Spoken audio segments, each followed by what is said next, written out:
All right, now we're going to do guess and check for this one down here. We're going to do it both ways because we only have one problem to do it with. Okay, guess and check and then bottoms up. So guess and check. You ready? I'm going to split it in half.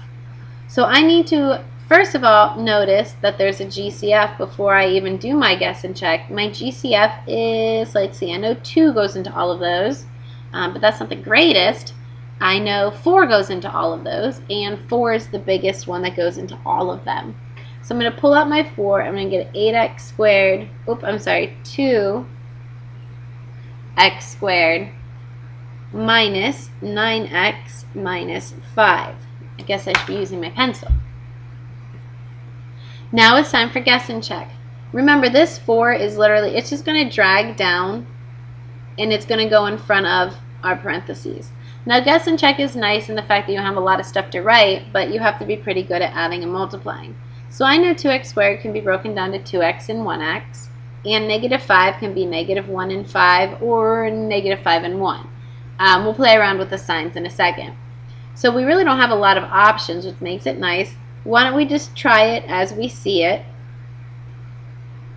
Why don't we try putting the 2x on the left and the x here and the negative 1 and then the 5.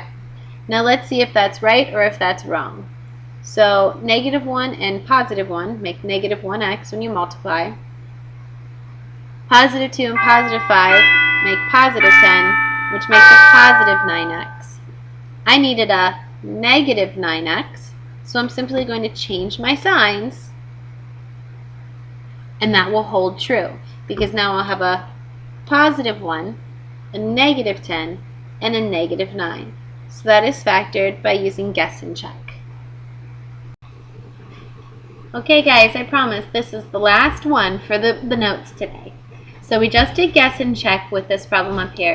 Let's go ahead and finish with the bottoms up method. Okay, first thing to recognize as always is that there's a GCF just like we did before, and that GCF is a 4. So I'm going to take out a 4, get 2x squared minus 9x minus 5. Again, that's the first step and a very important step. The next thing is to focus on the new trinomial. To do bottoms up, you take a times c, 2 times negative 5, and you get negative 10. Next, you need things that multiply to negative 10. They're going to add to negative 9. Again, the first 2 steps on this are the exact same as if you were doing it the book way. So to multiply to negative 10, I'm going to use a negative 10 and a positive 1, because that will make negative 9 when I add. Let's continue bottoms up. The next thing you do is you write 2 new binomials. As you can tell, I did it wrong. I had to redo the video. So we're going to do one as the x minus 10, and that comes from the negative 10. The next one we're going to do is x plus 1, and that comes from the positive 1. The next thing we do is we throw a underneath both of these numbers. So a was 2, so we're going to throw it under the 10 and throw it under the 1. Now it's time to reduce. 10 over 2 is 5, so we do x minus 5. 1 over 2 is, well, 1 over 2. The last step is the bottoms up portion, where we keep the x minus 5 because there was no bottom, and we throw the 2 in front of the x for the second parenthesis, bottoms up. The last thing, please never forget that your GCF travels down the whole way with you to the outside.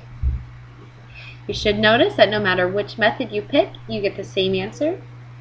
And sometimes students get confused. They're like, well, should I put 2x plus 1 and then x minus 5? The answer is no, because multiplication, you can reverse the order. So if you want the x minus 5 and the 2x plus 1 like that, that's okay. All right, see you tomorrow in class.